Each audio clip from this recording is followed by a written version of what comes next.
My fault, family. We back. We back. D Bucs jumping out the Uber and is going into the Thunderdome. That Spectrum, man. It got us. Spectrum is undefeated right now. But again, before we got cut off, talking about the Texas and Alabama game. The Texas and Alabama game. It was a good showing. Good showing. Texas was able to pull it out 34-24 at Alabama. Obviously, game day was there. Pat McAfee is always bringing the energy. Had my guy D Butt and the crew rolling with him. Texas, I think they are going to have a good showing. Good showing this year. I haven't really tapped into the college football as much in the past. But shit, with what Coach Prime is doing out there in Colorado, and just some big names. You got some big names, good team over there, USC. The U. I'm not gonna talk too early, but you got some good teams out there doing some good stuff. So again, ready to tap into that, see what it is. Matthew McConaughey. Yeah, I chopped that up. That's a fine for AB early in the morning. But we're gonna come back to this when D Buck gets back. Just want to get his opinion, man, his experience. Obviously on the sideline there, great atmosphere. But in the meantime, your boy, game 2 in the box, color analyst for HBCU Go, man. Another great experience as always. You got to get the reps. Got my guy James Hadnot. You can see over there to my left, man, with the play-by-play. This week we had Clark Atlanta and Fort Valley State. I'm gonna ask you guys to tap into and watch these games, HBCU games. Obviously, I'm a HBCU grad myself. Went to Howard University. Again, you see here Fort Valley State 40, Clark Atlanta Panthers 17. It was a good game first half. Tell the two halves. Both of these teams are in Georgia, hour away from each other. Clark Atlanta in the heart of the ATL. First half, they went into the half, tied 10-10. Then Fort Valley came back out, man, and blew the doors off that. But again, man, I'm loving the experience in the box. It seems like, when you listen to the games and you listen to the guys, you got Greg Olson, you got McCourty doing it now. You got a lot of guys that's former players that's in the booth, that's calling games on the color analyst side, and guys do a great job. And you think, hey man, that's easy. I can get up there. I can get in the booth. I can see the game. I can talk about the game. But then there's just so many nuances. There's so many moving parts behind the scenes that you really had no idea as far as what really goes on. And again, this is my second game calling. You got to take the reps. You got to get better week in and week out. I listen to every game. I watch every game that I've done so far and critique myself, man. But shit, that is not an easy go. It's not an easy go when guys are doing it. You can tell, like, okay, they've had some reps, they had some practice, but to be able to talk about the game, talk about what you're seeing, but then having somebody in your ear talking to you, and you got to keep going. Like that shit ain't easy. And then again, pronouncing the names, Brad, like you said it, making sure these young men, their families are watching the game. So, you want to make sure when you are giving them that shine and you give them that notoriety and you trying to give them that exposure that you're pronouncing the names right and trying to do everything right. But again, man, HBCU Go TV, Roku, Apple TV. You can download the app, HBCU Go TV. Tap in, man. And listen to your boy while he's on the I'm calling the games. As always, man, y'all get into the chat, ask some questions. We're gonna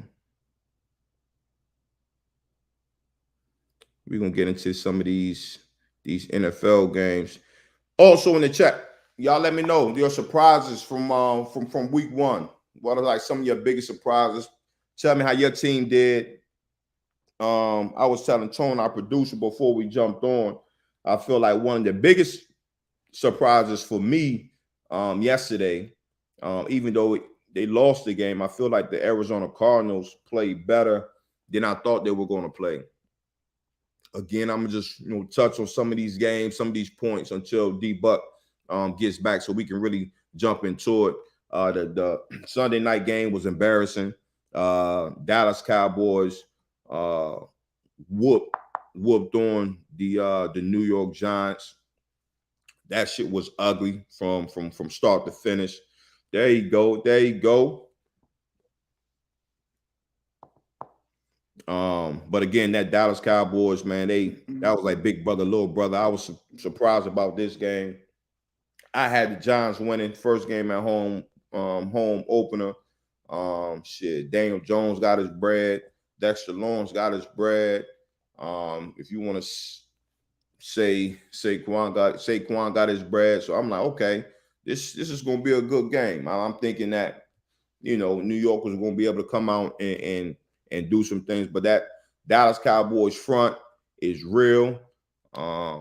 Everybody in this league should pay attention to that front because they're fast. They get off the ball.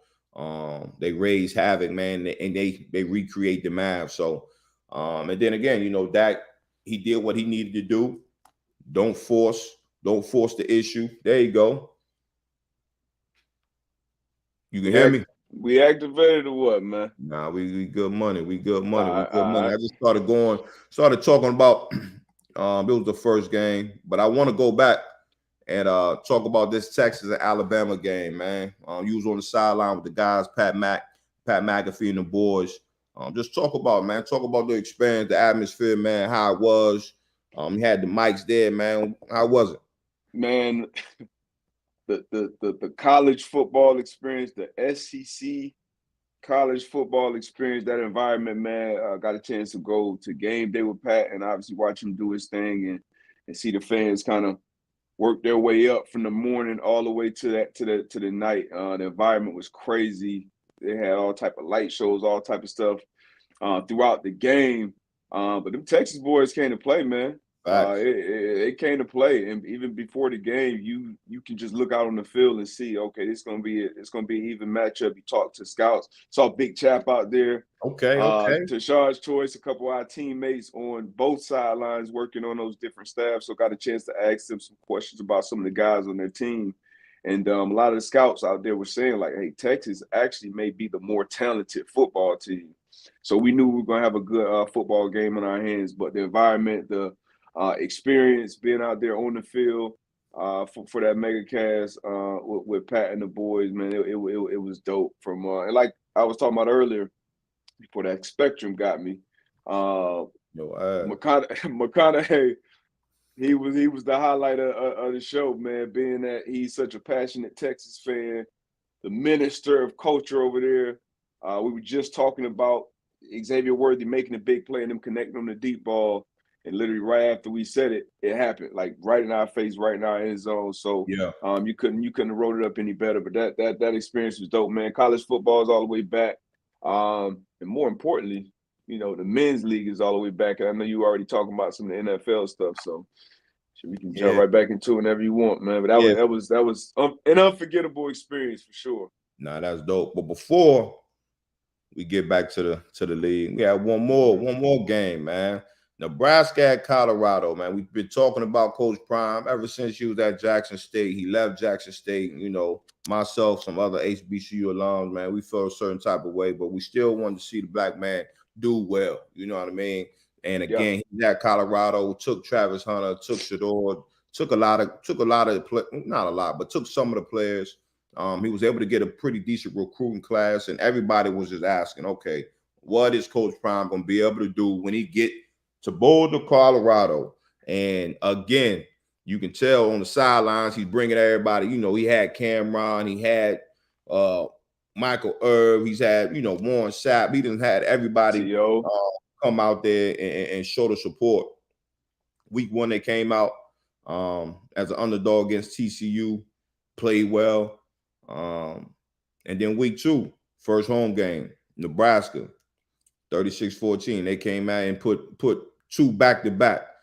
What's your thoughts about this, man? How long you think Coach Prime can keep this train going?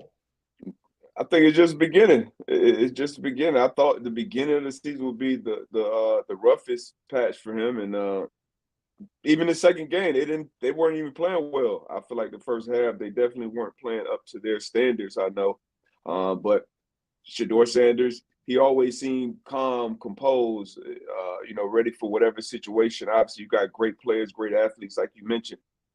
Pretty much completely flipped that roster over.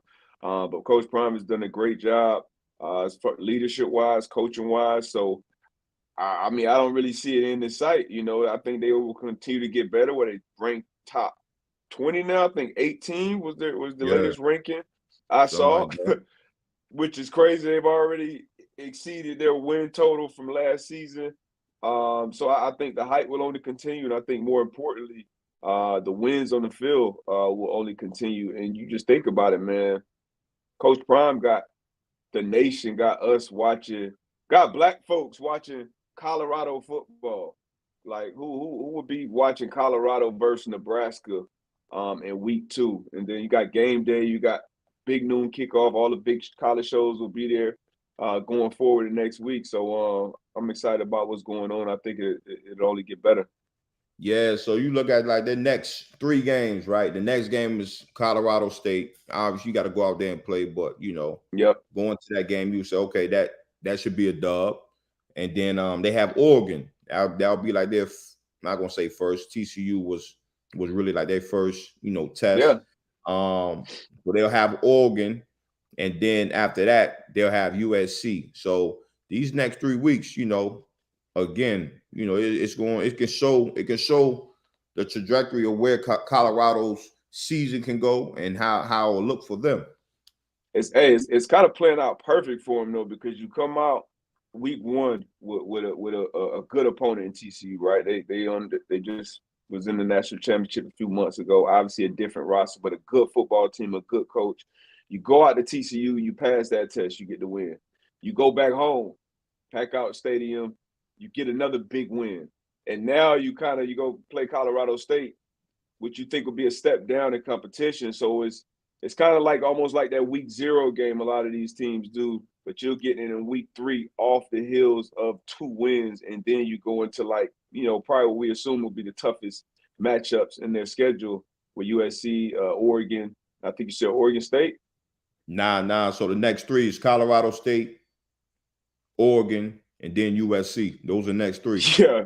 Yeah. So Oregon and USC after that Colorado State. So it's kind of playing out perfect for them. All eyes will be on, especially that USC matchup with you think 2 Heisman candidates at this point with Shedeur Sanders and Caleb Williams. But I'm excited about what's going on out there, man. Yeah. Nah, I think it's gonna be dope, man.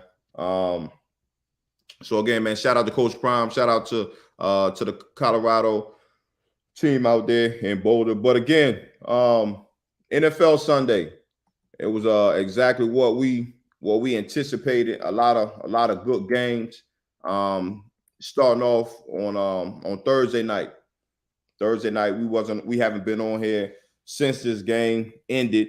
But Detroit at Kansas City. I had Kansas City in this game. I think you picked Detroit. It was a lot of talk about Detroit coming into the year. They finished the year off strong last year. And then KC coming into the game, missing Chris Jones due to contract negotiations, and then Travis Kelce Hopper extending his knee. So having a key player on both sides of the ball that was gone. And then Detroit, again, they always gonna cover the spread. That's one thing we do know about Detroit. But your thoughts, man. One, are you worried about Kansas City? 2, what was the one thing that kind of really stuck out to you about the Detroit Lions? Their physicality. And it was week 1. And then you look at Sunday's slate of games too. I felt like, kind of left a lot to be desired across the board. I think you can see the impact of a lot of teams not playing in preseason and how it's affecting, week one, starting out the game. But I think the mindset for Detroit was to be physical and to be aggressive, and that's what they were. You saw that the fake punt inside their own 20, and they're kind of really taking on the personality of their head coach. And we talked about that team a lot. We talked about the staff with all the former coaches on it, how we're kind of rooting for them. But they surprised a lot of people. And there's no asterisk for me when it comes to winning in the NFL. It's a fine line, and it's hard to do week in and week out. I know the Chiefs are missing Chris Jones and Travis Kelce, but everybody in there is getting paid. Everybody in there is pros. So for the Detroit Lions to go into Kansas City on banner night and get that win, that was big for the team, big for the head coach, big for the quarterback, big for everybody.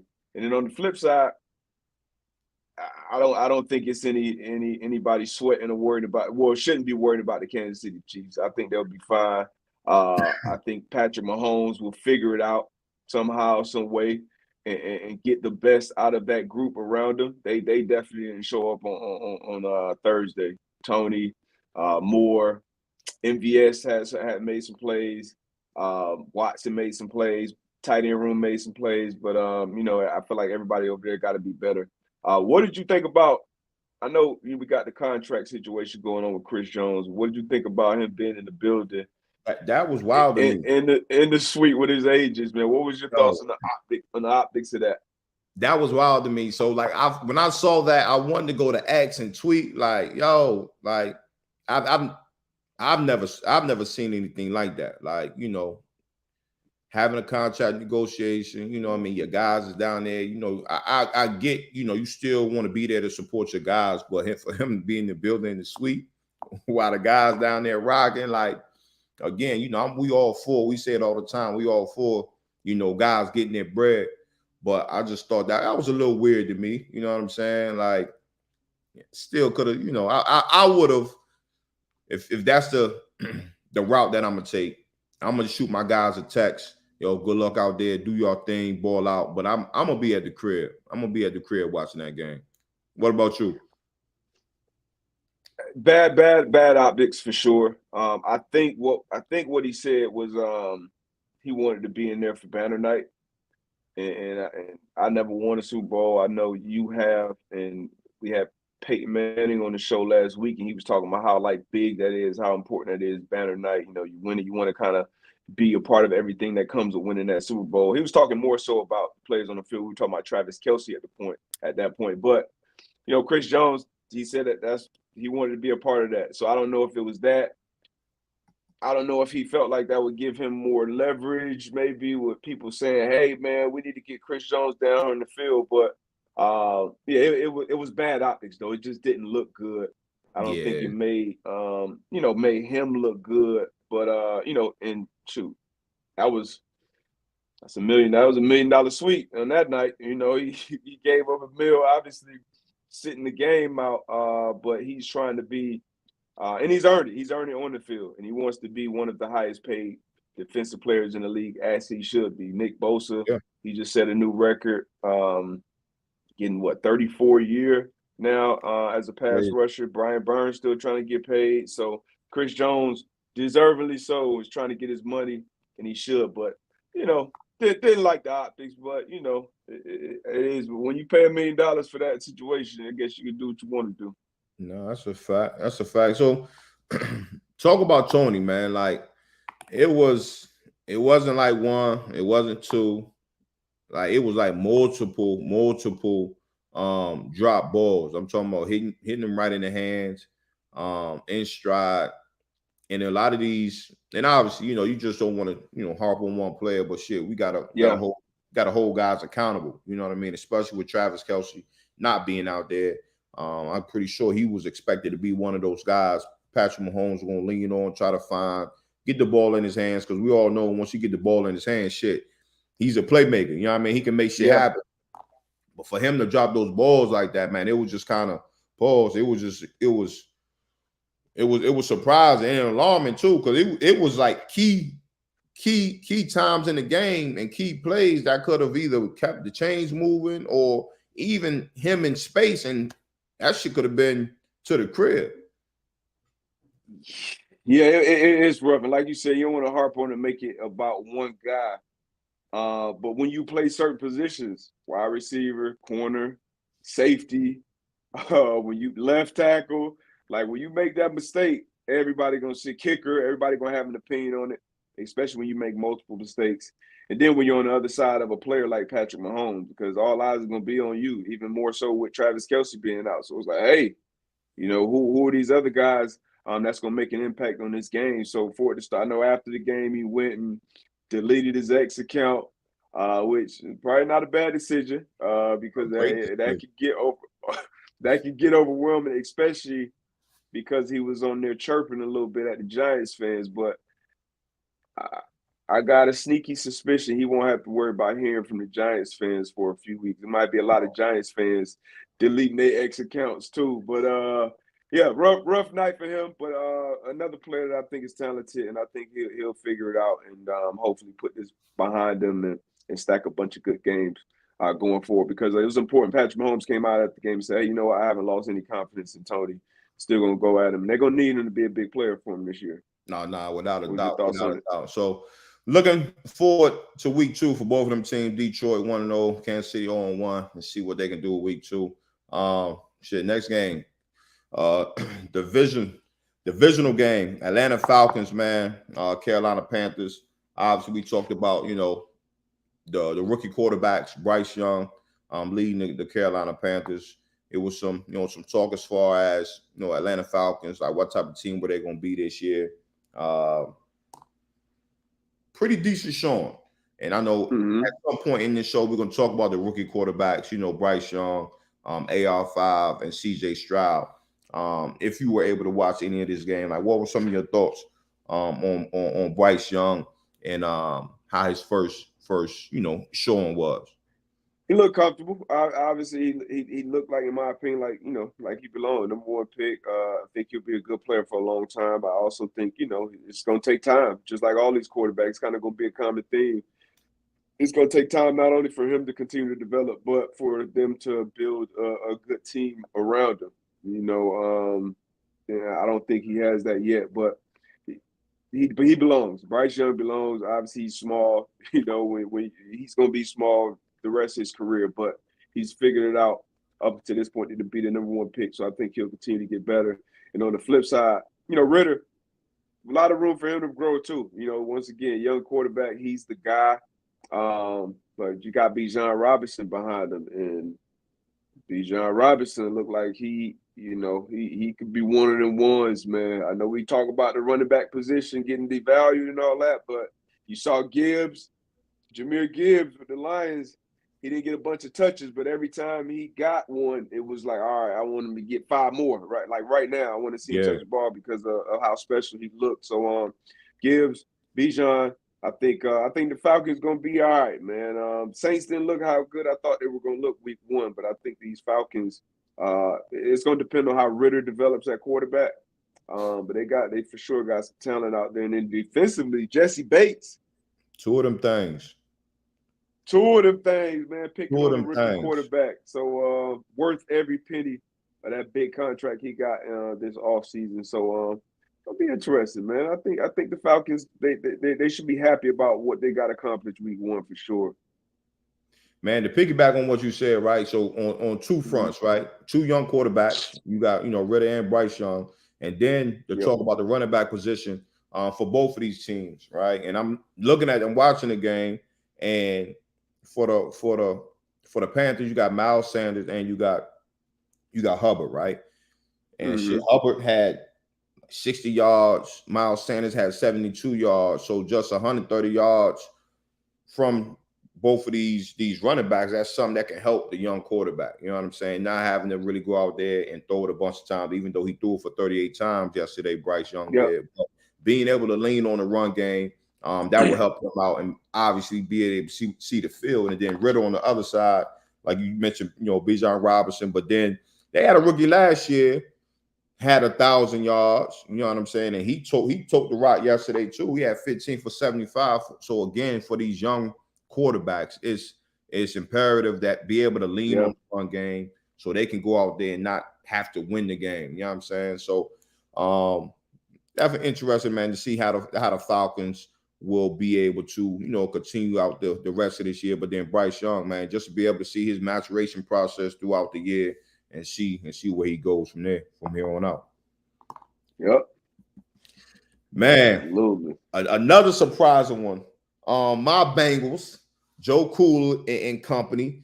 Battle of Ohio, man. They got whooped, man, by Cleveland.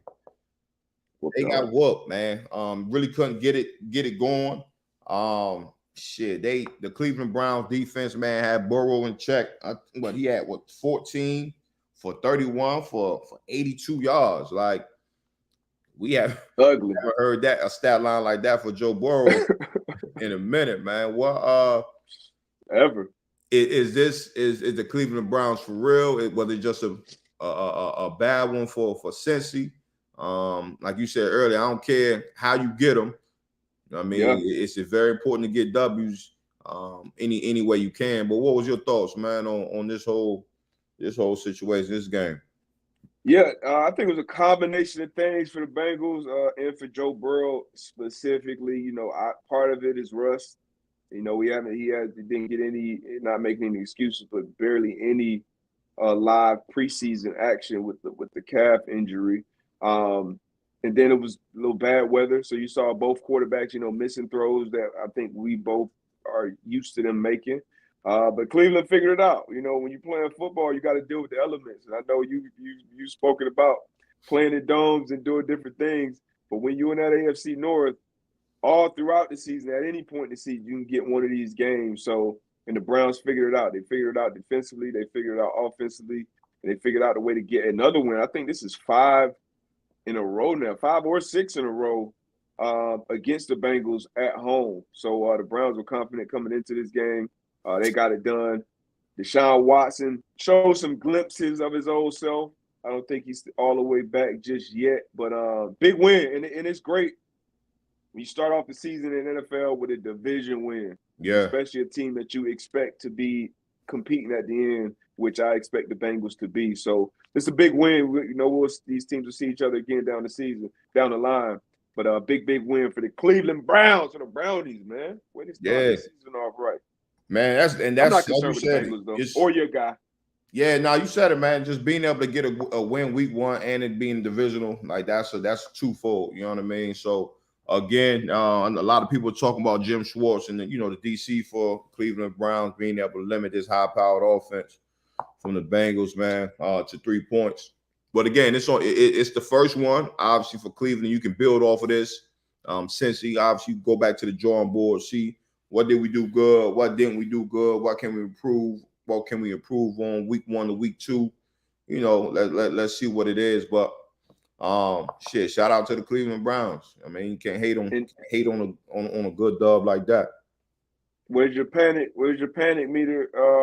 Right now with your Cincinnati Bengals. Shout out to Joe Burrow too, becoming the highest paid quarterback and highest paid player in the NFL. He's, I think, $219 for the guarantee of his deal, $55 million a year average.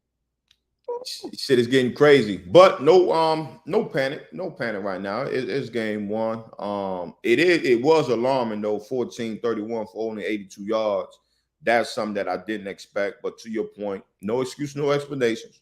He didn't play in preseason. So again, we'll see how it goes, but no panic as of right now. All right.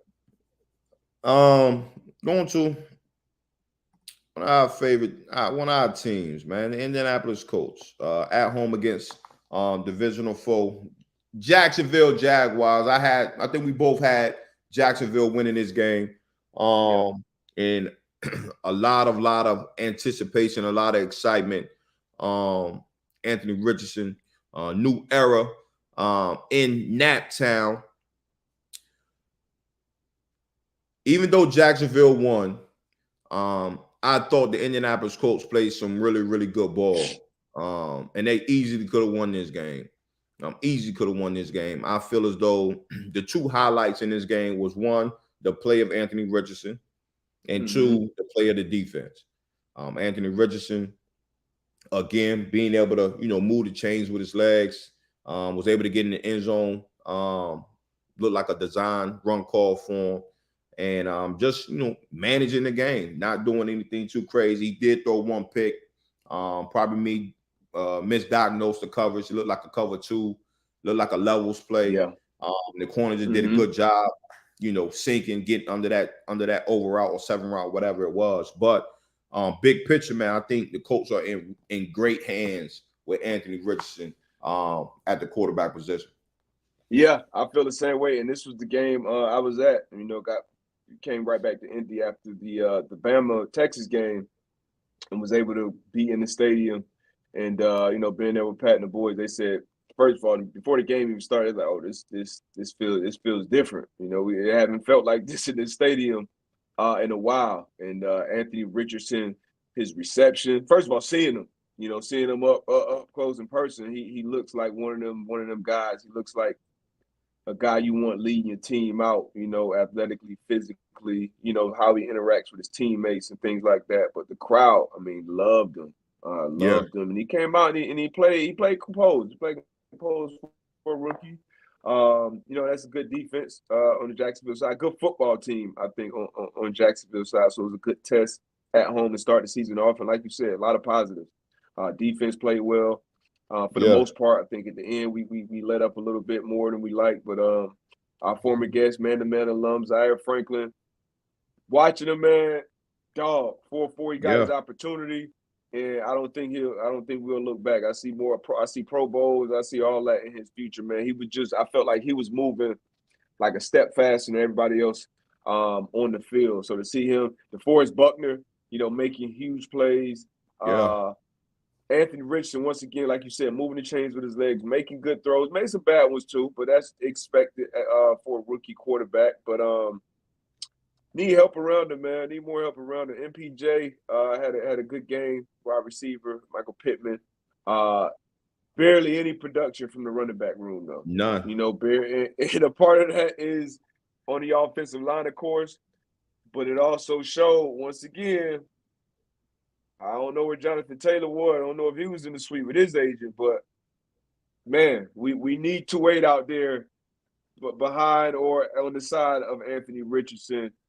Sooner than later, it's expected that he'll be passing his physical soon, and it still talks about he may potentially be traded once he comes off PUP after these first 4 weeks. But definitely need him out here. I think he'll only help Anthony Richardson grow. But I'm excited about the Colts and their future. I really am. I like Shane Steichen. I like his fire on the sideline. I like how he has the guys playing. I like defense and how they're looking with Gus Bradley. And I just think it's obviously a lot of room for growth for our offense. But I'm excited about the quarterback that we got leading the ship. Nah, it's a fact. And right here, man, NFL Rookie Watch on X, Anthony Richardson, his stats from yesterday: 24 for 37, 223 passing yards, 40 rushing yards, 2 total touchdowns, and 1 interception. That was the most total yards by any rookie quarterback for yesterday. He showed that he can get it done, man. And to your point, everything that you said, I agree with as far as getting JT back. I think that will help him a lot as well. That will help the passing game as well. Just being able to, having the opposing defense having to put an extra guy in the box. So, the receivers can have them one-on-ones, making them win their one-on-ones. So something to build off on, you know what I mean? And the defense, like you said, was flying around. I think something that was interesting was that after the game, Anthony Richardson took a hit, and I think Gardner he came in for for a little bit, and after the game, Trevor, they say Trevor, gave him a little some pointers like, look, man, get down. You don't want to take those unnecessary hits. It's a little different up here versus last year when you was in the college ranks. You know what I mean? So again, even though divisional rival, being able to pull the young boy aside and say, look, man, you big guy, but you don't want to take them unnecessary hits. Obviously, the team's gonna need you. So that's real. Yeah, that's man. Real. And one more graph. to put up. Just from Alex Golden, NBA coach, quarterback debuts. Obviously, you got the Sheriff Payton, his first game, 21-37, 302 yards, 1 passing touchdown, 3 picks. Andrew Luck, he went 23 for 45, 309 passing yards, 2 rushing attempts for 9 yards, 1 passing touchdown, 3 interceptions, and 1 fumble. And then obviously we just spoke about Anthony Richardson. So again, another a good day for him. A good day for him. Good day, man, for sure. I like I said, I feel good about it. I know for sure the fans feel good about Anthony Richardson, and being able to talk to all the people that we know behind the scenes with the Colts from the top down. Saw some people who were in the ownership room, from the front office, and everybody kind of was on the same page. Like, hey, this is a guy. We're excited about him, but we're also going to be patient. We know it's going to take some time, and everybody understands that. And then at the same time, you got to continue to build around them too. But the relationship with Shane Steichen, head coach, and him, they got a good relationship, so that's important. But I'm excited, man, and it was good to be in Lucas Oil and kind of feel that energy, hear it, feel it. It felt good, man. So I'm excited about our future, man. He'll figure it out. We'll figure it out. And these rookie quarterbacks around the league, like you said, we're going to talk about it. We already talked about 2. With Bryce Young and AR5, but it's a big step up, and these guys look like they're prepared for it. Nah, for sure. We can move on and try to run through a couple of these other games before we get out of here. But this Tampa Bay Minnesota game, again, I think I picked Minnesota.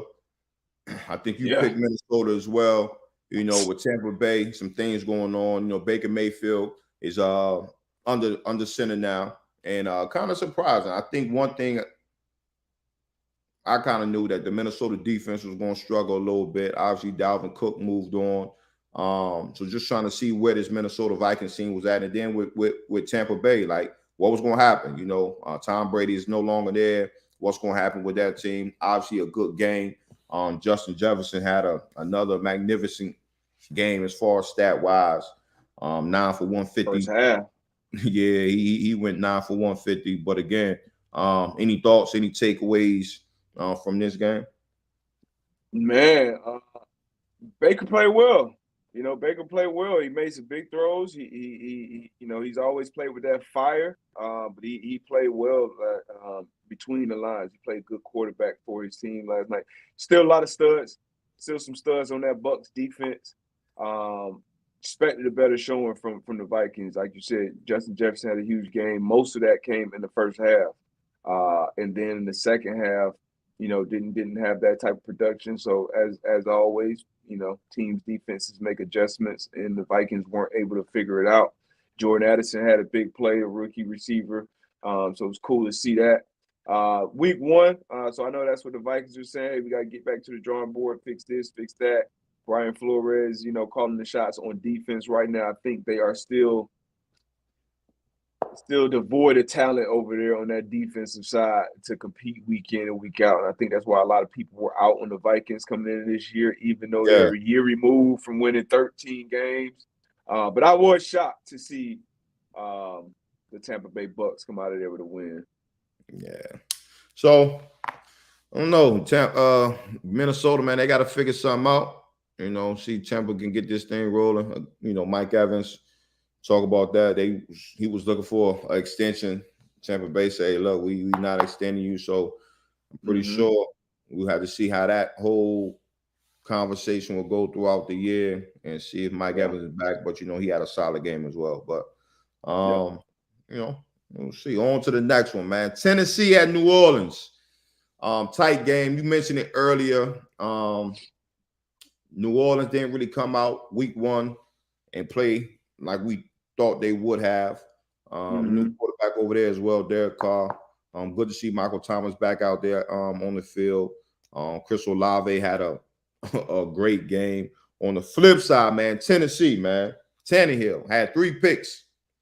I know it was all, some conversation, I don't know how long they can keep him at that position, man, throwing 3 picks. You got Derrick Henry, man. You got D-Hop over there. You got the young boy Trey Bucs, man. So starting with the Tennessee Titans, man. Again, overreaction Monday. This is where we at. Ryan Tannehill, throw 3 picks. When do you start calling for the young gunner? I mean, the young gunner. I don't even think Will Levis was active. And I'm gonna be honest. Gotta be honest. Haven't been high on Tannehill for some years now, but wasn't high at all on Will Levis in this draft either. And we saw him. A lot of people expect him to go first round. He went second round. And it's a brand new start for him, right? So I'm not going to put that on him. I don't expect him to stink it up from day one. But I don't think Mike Vrabel is thinking like, hey, man, I got this young dog in the wings. It's going to be hard to keep him off the field. But Ryan Tannehill is not doing himself any favor. Malik Willis didn't look good last year. Looked good in the preseason, for whatever that's worth. But, man, it's surprising that this game was even this close. And honestly, though, I think the Titans still should have won this game. I think they got robbed with that fumble that Byard picked up and ran back for a touchdown that they called an incomplete pass. And then the Saints ended up getting 3 there. So I think they were holes with all that being said. But it's week 1. It's overreaction Monday, D-Buck. We got to overreact, man. It's weak. I mean, saying Tannehill stinks, I don't even think that would be an overreaction. I mean, Tannehill, I don't think he's been a good quarterback. We've been talking about him being replaced in Tennessee for some years now. Derrick Henry, he looked back to kind of his old self. D-Hop, I wonder if he is second-guessing his decision of going to Tennessee.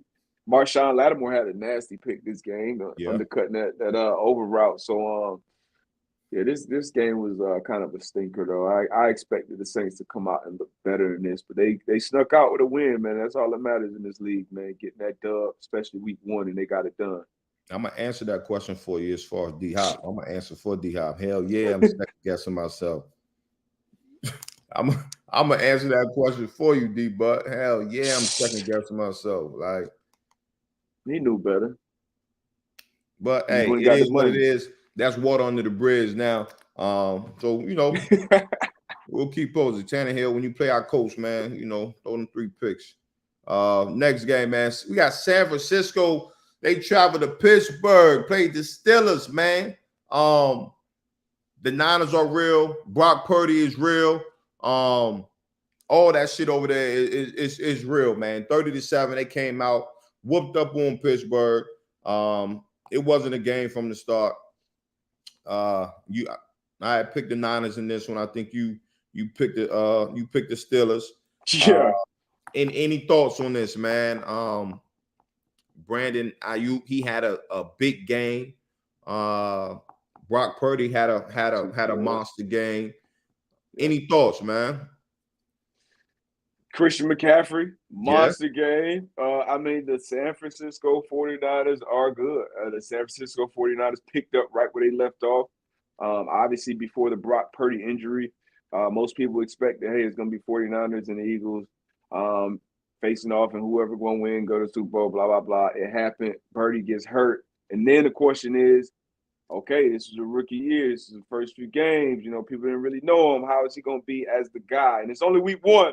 But we had to overreact, and 49ers look like they could be the best team in football this year, honestly. When you look at that roster, that defense on every level, obviously Bosa, Warner, Tuafanga, I believe, on the back end who had a pick. I mean, and then offensively, we just talked about all the names. Ayuk, honestly, looking like wide receiver 1. Obviously, Debo is an unbelievable weapon, but you got Ayuk, Kittle, Debo, C-Mac, the O-line. So 49ers are stacked, man. Me trying to be this is one of them picks where I'm like, let me see what everybody else not seeing. Kenny Pickett did look good the preseason. Pick TJ Watt out there. Bosa may not. I'm gonna go Steelers here, man. I'm looking at that game probably 3 minutes into it. Like, what the hell was I thinking, man? But the Niners just look different. Yeah, just trying to be different. That's one of them when we just trying to be different. Trying to think outside the box, but they put my ass right back in that box. Hey, quickly. man. But what's crazy though, all these players we talking about, all these contracts, San Francisco opened up the season with the most salary cap in the NFL. Like I don't know how they worked that out, but that's the case. But they look damn good, man. Hey, but you got to think about it. Their quarterback is on his rookie deal, Yeah, so you know it makes that plays a big part. Shout out to Steve Wilkes, man. Defensive coordinator over there in San Francisco. Seems like they didn't miss a beat with D'Amico Ryans leaving and taking a head coaching job in Houston. So again, man, San Francisco looked damn good. We already know Pittsburgh, they're gonna bounce back, led by Coach Mike Tomlin. You know they're gonna bounce back. But again, man, they took one to the chin yesterday. Yeah, man. That was I mean, I expected a good game. That was a beat there. It's 30-7. I don't even know if it was that close, honestly. Nah, it wasn't. It wasn't at all.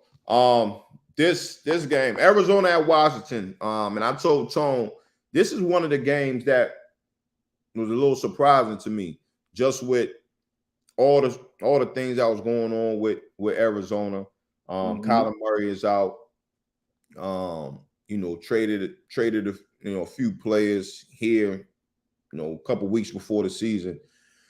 It kind of looked like Arizona was just like, you know what, we throwing the towel in before the season even start. But they came out and played some really, really competitive football against the Washington Commanders. The Washington Commanders, they have, if you look on the paper, they have some talent on both sides of the ball. You look on the offensive side of the ball, you got some threats out there at the receiving position. On defense side of the ball, their front probably one of the best in the game. But again, Arizona Cardinals, man, they came out here yesterday and they played some competitive ball. Josh Dobbs got the starting nod. Did you see any of this game at all? Yeah, it was on. I watched some of it. Dobbs though, shout out to Dobbs, being out there, getting out there and competing in week one. You only expect him to get better. He don't have a ton of snaps under his belt as an NFL quarterback either.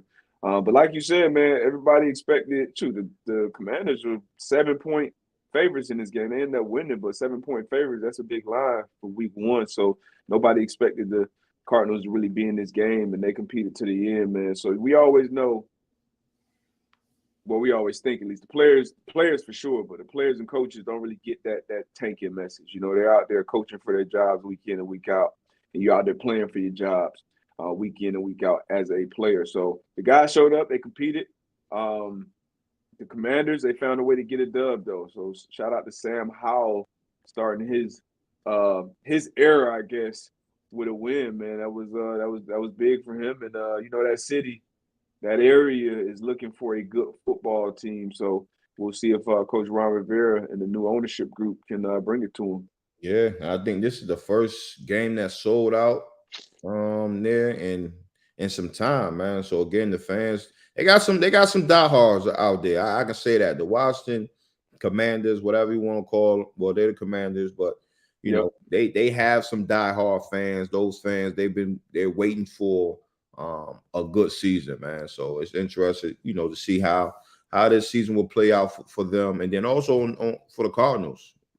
What's going to happen? Like how is this season going to end for them? So we'll definitely keep our eye open for that as well. So, we talked about rookie quarterbacks getting their start. C.J. Stroud for the Houston Texans getting his start against the Baltimore Ravens yesterday. Baltimore was able to get it done.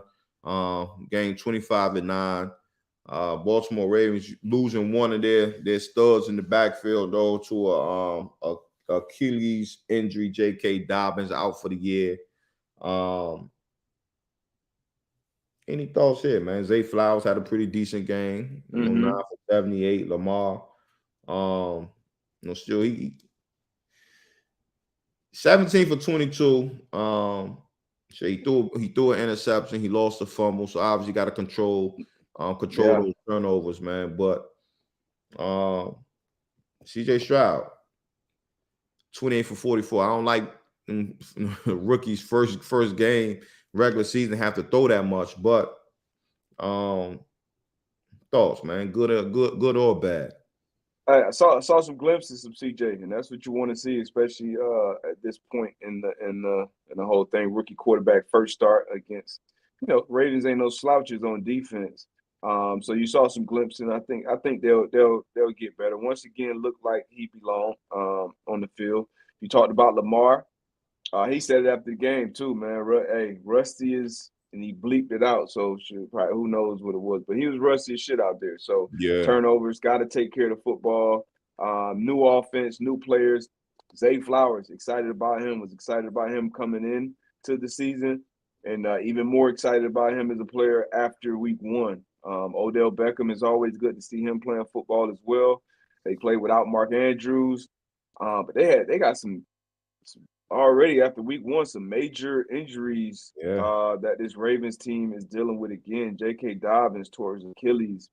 He's going to be out for the season. Ronnie Stanley, I believe, hurt his knee. Marcus Williams tore his pec. So he could be out for an extended time. That's their big-time safety they paid, I believe, going into last year. I'm not sure if there's another injury as well, but those are a lot of big major injuries. I don't think did Marlon Humphrey Marlon, yeah, he had surgery a few weeks ago. Yeah, he'll be out for a few weeks. Yeah. Yeah, so that's like you said, that's tough. That's tough. Yeah, so big injuries, and obviously, you just got to figure out things. But the injuries are what concerns me the most. I think the Ravens, play-wise, they have the talent, they have the coaches, they'll figure it out as far as the X and O's and scoring points. And Lamar Jackson, he wins games. When he's out there, he wins games. He finds a way to win games. Didn't play well to his standards, but he's going to win. But these injuries, man, big injuries week one. And I feel especially terrible for J.K. Dobbins, man. Facts, I feel like he done been through the ringer already in his early career, man. It's tough, especially for him playing that running back position. Too. But yeah, Ravens found a way to win. I think we probably both picked them to win this game. I had the Texans covering once again. I don't think I did. I think I had Baltimore money line and the spread, but smart man. Green Bay at Chicago. Green Bay, Chicago, man. Another divisional rival. Green Bay going on the road. Jordan Love taking the snaps for Green Bay. And then Justin Fields, another young quarterback over there, Chicago, looking for him to make some leaps this year. Jordan Love look good. Jordan Love. I want to ask you right now, man. It's Overreaction Monday. Do the Packers have another guy? Is it going from Favre to A-Rod? And is Love right now, based on what you saw week one, is Love one of them dudes, man? He's one of them dudes, man. I'm going to say it. You know what I mean? Because I think if you look at all those transitions, man, I feel like they did it the right way, right? Brett Favre, future Hall of Famer. You got a young quarterback. You know he has talent, but, hey, take your time. It's no rush. You're going to have a long career. Just see how it's done. You know what I mean? Being able to sit in those meeting rooms, being able to hear just the changes, how you're able to see different things. And again, with Aaron Rodgers and Jordan Love. Okay, Aaron Rodgers, future Hall of Famer. Jordan Love, okay, we feel as though we have our guy, but it's no rush for us to get him in the game. And now I just feel like it's perfect timing for him being able to be comfortable within his playing ability. Obviously, the play callers, they know what he can and what he cannot do. Play to his strengths. And again, he went out there and it was like clockwork. You got your running backs. You got Aaron Jones. You got Dylan. It looked good, D-Buck. Hey. Overreaction Monday. I feel like they got him one. They got a guy. Hey, I'm right. I'm with you. And like you said, they have done the transitions right. And a lot of times we talk, and you'll say it, which is almost like you think about it, it's like an old school mentality now. You draft the guy and you give him time to actually develop and wait, and you put him in there when it's time. And the Packers, their motto, I guess, is draft the quarterback when you don't need one. Like, that's the best time to draft him. And, Aaron Rodgers he won 2 MVPs since Jordan Love has been in the league. Brett Favre was still a good quarterback when Aaron Rodgers was drafted. And now Jordan Love got the keys. and he looks like like you said, he's one of the ones. Romeo Dobbs looked great, Yeah. young receiver in his second year. We know Christian Watson missed this game. Aaron Jones, I think he had a hamstring injury, but he made some big plays. And then defensively, now part of it is it's Overreaction Monday, but Justin Fields stunk it up out there. He stunk it up out there, staring some things down, but defensively up front, on the second level, on the back end, Jair Alexander, strapping up DJ Moore. Like the defense looked good too. And we always talk about the things that a young quarterback needs: a running game and a defense. And both of those things showed up for the Green Bay Packers yesterday. So you got to be excited about the Packers if you're a fan of them. And the Packers are used to beating up on the Bears, so it's not new from that standpoint. But seeing Jordan Love go through his progressions, look as comfortable as he did, man, that was a very, very positive sign for the beginning of the Love era for sure out in Green Bay. And one thing you talked about, like DJ Moore, I thought we was going to get a heavy dose of DJ Moore, even though you say he got a great corner on the other side, Zaire Alexander. But I thought I would have saw ways to get DJ Moore the ball, whether it's, now passes, some type of wide receiver screens or whatever the case may be, because he is a playmaker. When he get the balls in his hands, he can make it happen. You know what I'm saying? So, again, I just thought they would have been more creative finding ways to get him the ball, just because in preseason shit, you've seen it. He was able to get it going. You know what I mean? But again, game one, but it's Overreaction Monday here. J Love is that guy. So I'm excited to see how he'll be able to finish this year out. Yeah, man. Speaking of Vegas, say it again. Nah, a lot of people in here appreciate y'all joining week one. Hey, don't overreact to this internet connection, okay? This shit crazy. Week one. This shit crazy, but it used to be me. Been on the road. Hey, it's on me. We got to figure it out. I thought I took the necessary steps with that bum ass little Wi-Fi block I had with Verizon, but we'll figure it out next week. I should be hardwired in straight from a hammered down studio, plugged into the mics, into the camera. So I appreciate y'all dealing with it and powering through week one. But just like this NFL week, this internet connection on mine is leaving a lot to be desired. But we're gonna get through it. Spectrum, Bud Crawford, D Butt, man, Spence. But on the next Las Vegas at Denver. This was a close one. Another divisional matchup. Jimmy G leading them boys out there in Vegas, man. Sean Payton coming over. The Denver, Russell Wilson, had a tough year last year. Which Russell Wilson was we going to get this year, man? And motherfucking Sean Payton came out on his 2010 New Orleans Saints versus Indianapolis Colts Super Bowl 44 out of the halftime. Crazy. Onside kick. Crazy. He dropped him and was like, look, this is how we're going to start the season off, man. So, again, they was able to recover it, too. So, one thing I will take away from this game is that Russell Wilson looked like Russell Wilson of old. He looked way better than what he did in stretches last year. But, I mean, really, that was, Jimmy G, he looked pretty good, was able to connect with Devontae Adams a few times. But I think the main takeaway was Russell Wilson for me, that he looked like Russell Wilson of old.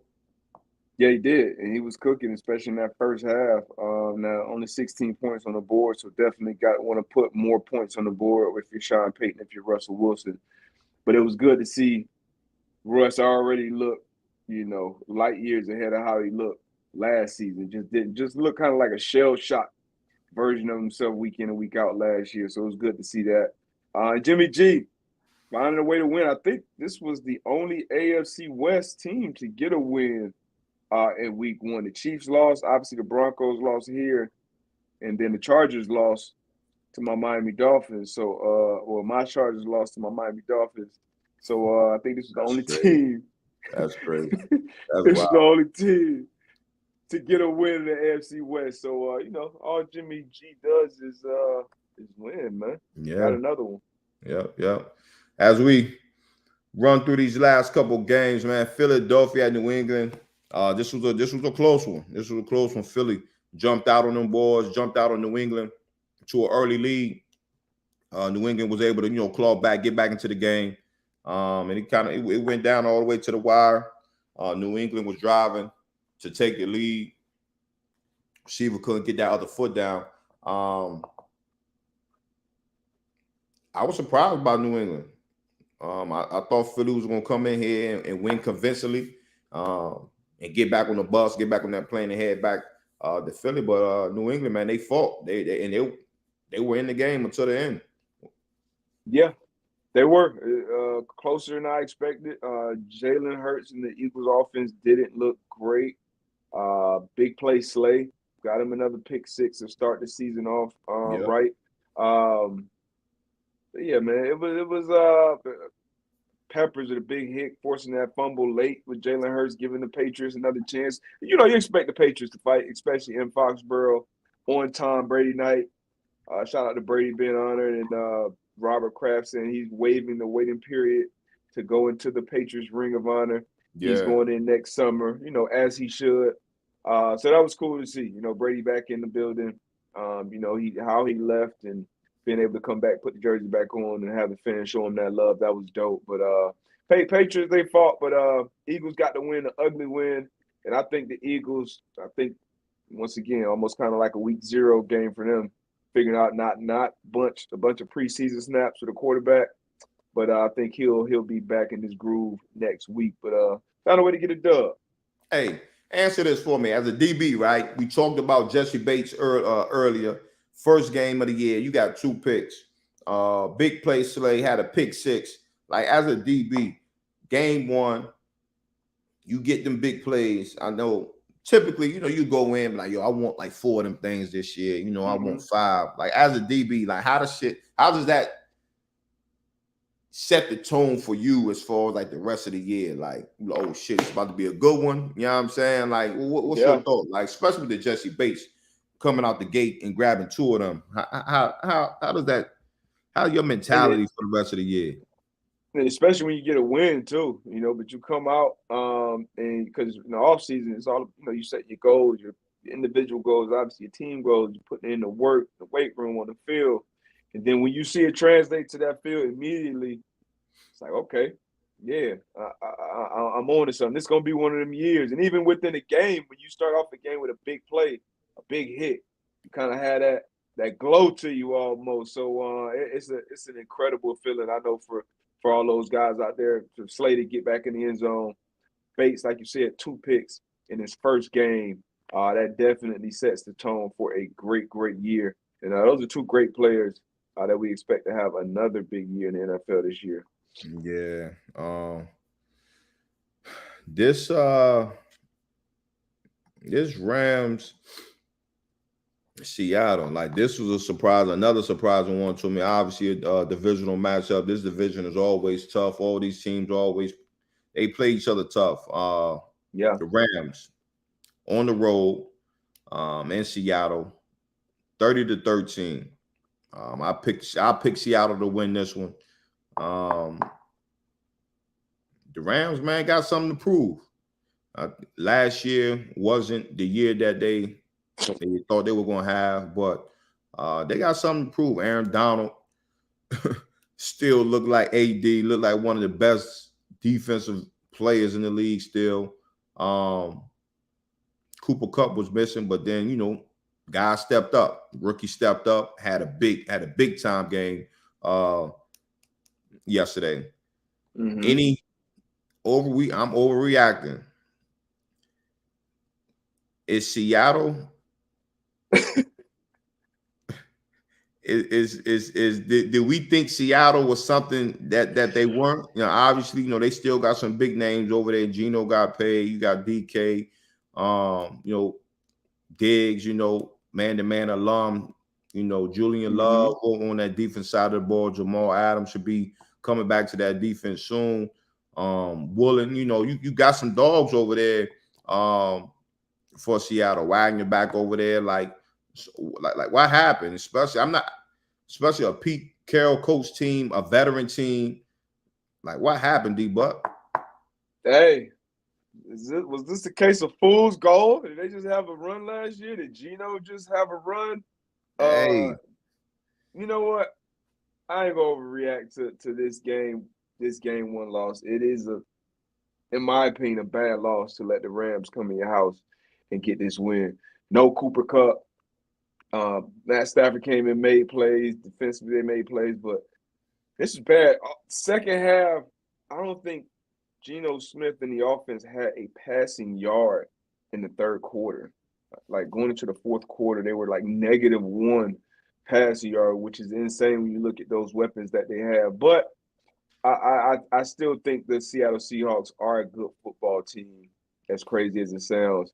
But this is a bad loss. This is a bad loss at home. And that was kind of a theme starting off with the Chiefs. A lot of teams, I think every team in the 4 o'clock window that was at home lost. And you go back, and a lot of the home teams did not hold down home field advantage. So it was crazy to see, but this was another one. Lombo called this one. Mike Lombardi called this one from a mile away. But Sean McVay, shout out to Sean McVay, because you look at that roster. Who? Sean McVay, head coach for the Los Angeles Rams. You look at that roster, one of the youngest rosters in football. We know they went all in for the Super Bowl a few years ago, where it was fuck them picks, and come out and get a win week 1. Whatever he's preaching in that locker room, in that building, players are now buying in a lot more. So shout out to Rams getting a big win on the road once again in the division to start the season off. That's big. Huge win. Mm-hmm. I know you was excited about this matchup. 2 of your many teams going head to head.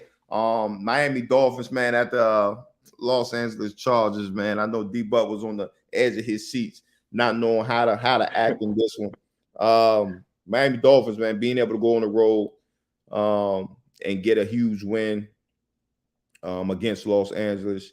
Tyreek Hill had a crazy game, 215 receiving yards. As far as on the Chargers side, Austin Eckler, he had a huge game. Yep. Out of the backfield. Any takeaways, man? I know with Tua played really well. Waddle played good. You look at the Miami Dolphins defense, not having Jalen Ramsey, but that Vic Fangio defense, man, at the end of the game, dialing up some pressures and shit like that. Like, what were your takeaways from 2 of your many teams right here, man? This is gonna be the D-Buck like 5-minute session, man, and just give us the breakdown of both of your teams, man, good and bad. It won't even be that long. But what I will tell you is, Paul, is easily the game of the week this week. This should have been the Sunday night football game after that bullshit we saw to end Sunday football. But right. This was a great game. It was back and forth. Tua, man. Once again, another year of a lot of talk around Tua. And a lot of it is, his health.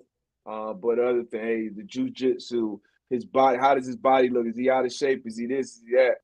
Tua came out once again, 460 in the air. You saw a 215 to Tyreek Hill, but made big timely plays. Answered every time we needed him. Got some big throws in there to Braxton Berrios too. Yeah. Just made big plays offensively. Continue to just answer and make plays against a lot of big names on this Chargers defense. A lot of big names. A lot of money being made on that defensive side of the ball. Brandon Staley was supposed to be a defensive guru coming over there being the head coach. Got to get it together on defense. You got to put it together. It looks good on paper, but at some point you got to start living up to those names, in my opinion, because Tua carved this shit up. 466 in the air at home once again for a defense to do that. And the offense, they put up some points. Obviously, they put up 34. Eckler had a big game. Herbert made some plays here and there. Herbert, you had the ball in your hand late to answer. But that defensive front from Miami just kind of took over that game late. Vic Fangio, you mentioned it, dialed up pressure at the end of the game to end it, which he didn't send a bunch of pressure this game, but dialed it up in that moment to get him on the ground. Shout out to my Dolphins, man. Shout out to my fans, man. Never doubt, even though never doubt, man. Fins up. And we're gonna chop this up, man. We're gonna put some clips out there. Then there's one thing I need Tone to chop up. To the DBs, man. You're going against Miami Dolphins. You got to put your pride aside. It's probably one of the fastest receiving crew that you're going to face. Stop getting up there and trying to press these boys, man. Like, they running by you. They running by you. Like, you got to be able to keep the ball in front of you and not go over your head. And again, man, like Tyreek Hill, Jalen Waddle, these guys this elite speed. And you get up there and try to press, like you're gonna have to be perfect up there at the line, D-Buck. Because if you miss, if you fall step, it's over with. It's over with. If you even, they leaving. And 9 times out of 10, they getting even and they gonna leave. And like you said, with Tua having a trust in both of those guys, he gonna put it up there so his guy can go make a play. Man, put your pride aside. I get it. Nah, I can do X, Y, and Z. But hey, the math ain't mathing, yo. So, like, play off and do work and do your work. And what's crazy is about this game that Tua had last year, this was his worst game statistically against the Chargers. He terrible. I can't think of the numbers right now, but terrible numbers. He had the one big play to Cheetah down the field, but outside of that, didn't have much production at all. And you can see him being more comfortable in the offense. You can see him being more comfortable throwing to the speed of these receivers. Because there's one thing to see Tyreek Hill on the field in practice or on TV, but it's a whole nother thing, I'm sure, because I know covering him. But throwing the ball to him when he's running that game speed, like you got to basically get back to that second step and just let that thing go if you Tua. And you saw a lot of his passes were him hitting them in stride, whether he was crossing the field or going down the field. And like AB said, man, back your ass up, man. Get that safety up over the top. Put your pride to the side. That boy, he ran by J.C. Jackson one time. He looked like he wasn't moving, boy. Like crazy. So, D-Buck, you at the corner, look inside to me, point at me, and I'm gonna look outside to you, point to you, and I'm like, I got you, bro. Like, that's just one of them games where, even as a DC, it's like, look, this is what we're gonna do. Safeties, we're gonna play a little deeper. Safety, we're gonna play a little deeper. Mm-hmm. In corners, if you at 7, let's get to 9. Like, as long as we keep that ball in front of us. They say like offenses aren't patient enough to dink and dunk down the field. At some point, they want to be able to take those shots. If we can limit the big plays, we'll have a chance. But you going up there trying to press and say, hey, look, I can do this, that shit ain't helping nobody. Receivers, Waddle and Hill combined for over 3,000 yards for a reason last year. All right, get on that highlight tape if you want to. Shit. Analytics for your ass. That's all you need right there. Yes, sir. Man, big game. Big game. Huge game. Dallas and the Giants. We're gonna shoot right through this. I picked the Giants. You know, D-Buck talked about it. In the San Fran and Pittsburgh game, he was trying to figure out, you know, what nobody was saying. I'm gonna go with Pittsburgh. You know, this was my one. This was my one. You know, I'm thinking, you know, they playing at home, divisional rival. You know, DJ got his bread. You know, a lot of guys got their bread. They gonna come ready to play. Man, from the start, from the jump, Dallas just looked way better. Their front four just looked way faster than everybody else on the field. Daniel Jones didn't know what was coming. The boys were flying around, creating turnovers. Dak did what he needed to do. He didn't have to do too much, you know, being able, you know, defense was scoring. He didn't have to do too much. Pollard, you know, looked solid. So again, man, this was a punishment. They got punished. And you know what? This wasn't this wasn't as much of a reach as my Steelers Niners were coming into this game, as far because it was a lot of people picking the Giants. There was a lot of people thinking the Giants were going to hold it down for all those reasons. And I tell you what, how this game started, like the first few plays, I'm like, okay, Giant, okay, they're moving guys around. Saquon getting north and south, and once that kick got blocked on that first drive, everything was downhill from there. It got blocked. Noah, former Dolphin, just recently got traded over there. He picked it up, the scoop and score, took it to the crib, and it was all she wrote after that point. Michael Parsons, I mean, absolutely unblockable. The whole defensive front eight.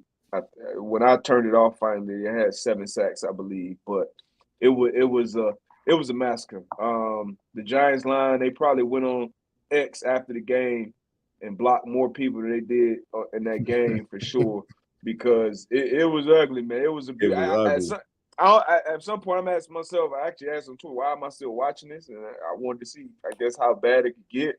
But the Giants are not built to come back from behind. They're not built to be, to have Daniel Jones dropping back and throwing the ball 40, 45 times.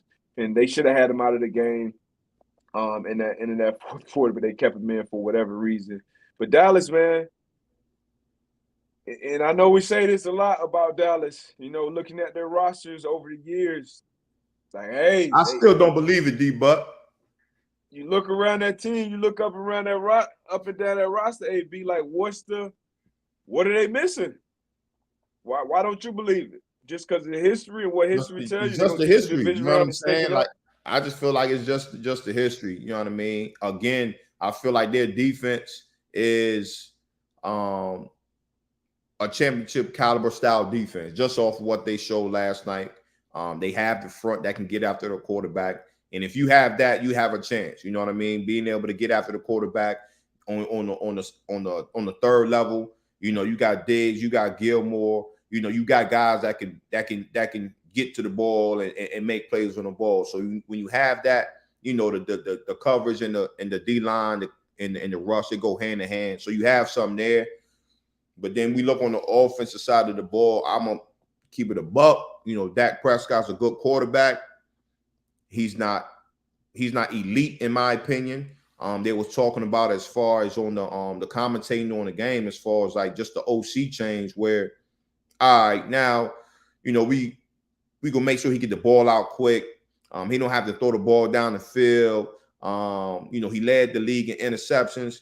Like, when you're talking about that about your quarterback, it feels like you don't trust your quarterback. That's just my opinion. Like, they never gonna say that about Aaron Rodgers. They're not gonna say that about Patrick Mahomes. They're not gonna say that about Joe Burrow, Justin Herbert. They gonna believe in them guys. They're like, look, we gonna get the ball down the field. We gonna let him do what he do. Yeah. Again, you gotta have a guy at that position. Is he good? Yeah. Is he a franchise quarterback? Obviously. But when you talking about elite, you talking about taking your team to the next level. You talking about winning games. You putting that motherfucking book bag on and say, shit, lean on me. I'm going to chop this. I'm going to carve this defense up week in and week out. I'm not talking about doing it one game here, then doing another game here.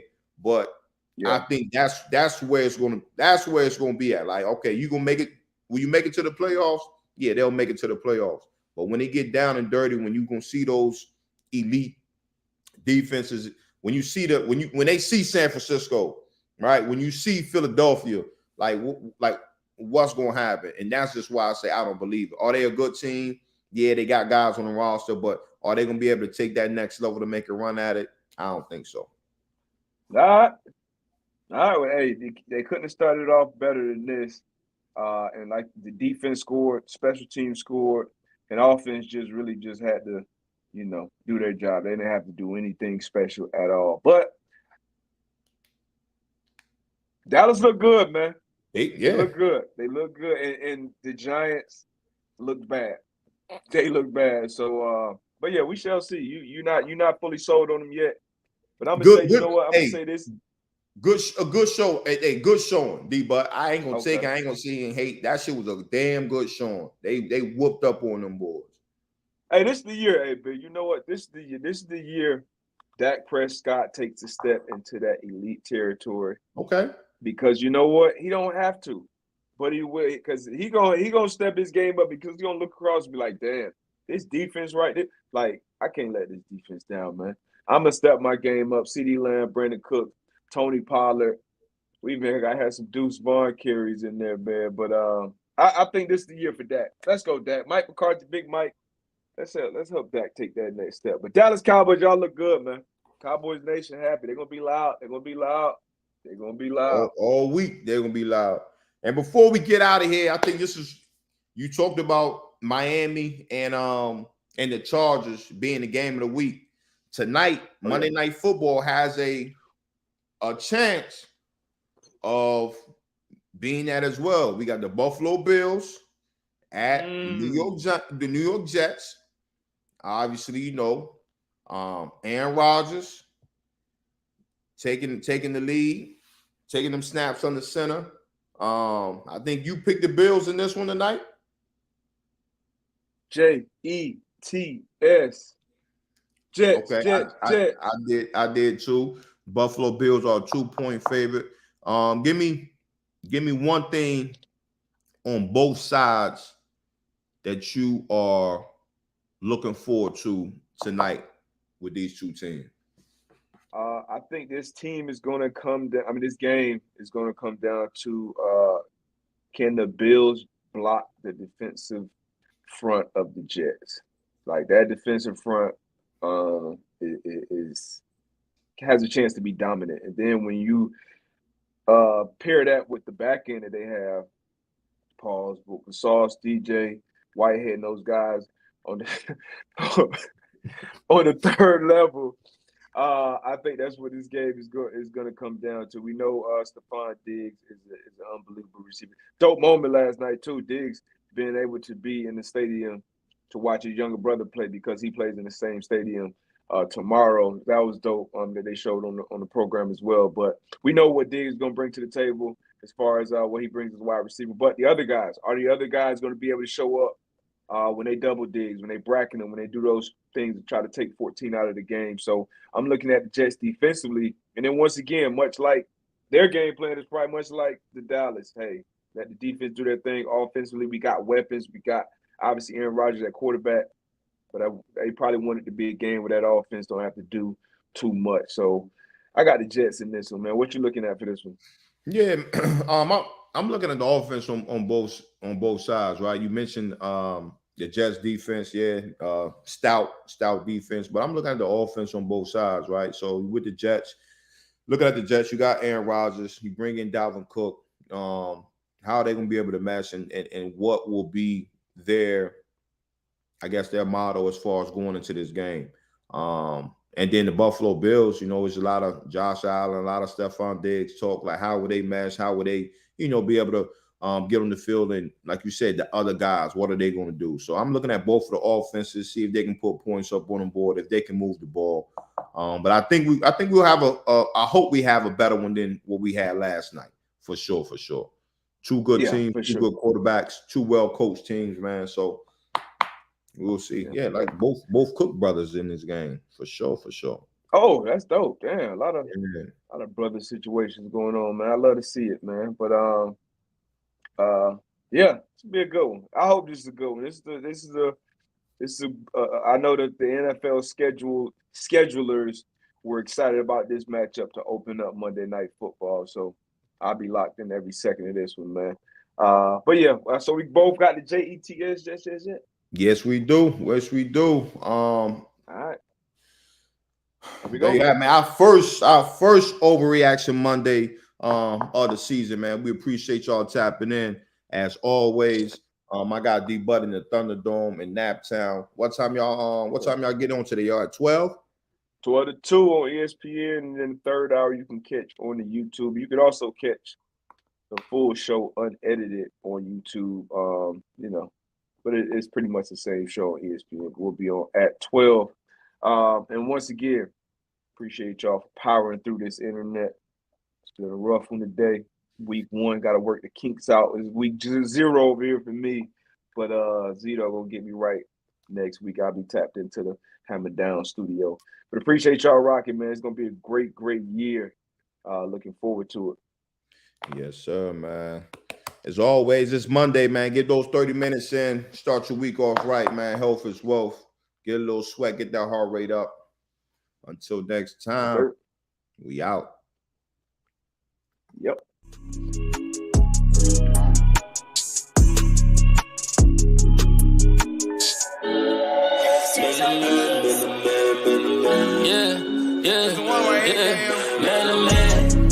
Yeah, we talking. Man to man, they can't guard me. Man to man, they don't wanna see us. Man to man, they don't know how to beat us. Man to man, man to man, man to man, man to man, man to man, yeah, man. Must be the struggle that's in me, that's why I want it so bad. Must be the hustler in me that keep my foot on the gas. When you got it from nothing, then hard times ain't so bad. Just know I'm coming for everything that they said I couldn't have. I put my life inside it, yeah, I kept it solid. Yeah, I played the field, that's how I feel about it.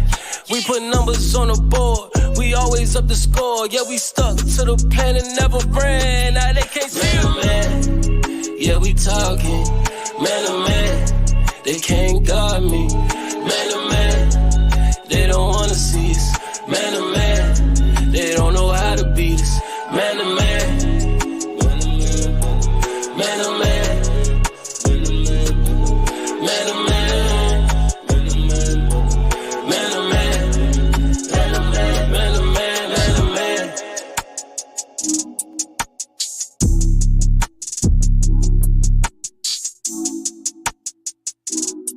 Any way we can get it, baby. Any way we can get it. Yo. Hey, look, we are live on Thursday. Same time, same place. Y'all know what it is. We in it. We in it to win it. Football season is here. See y'all on Thursday.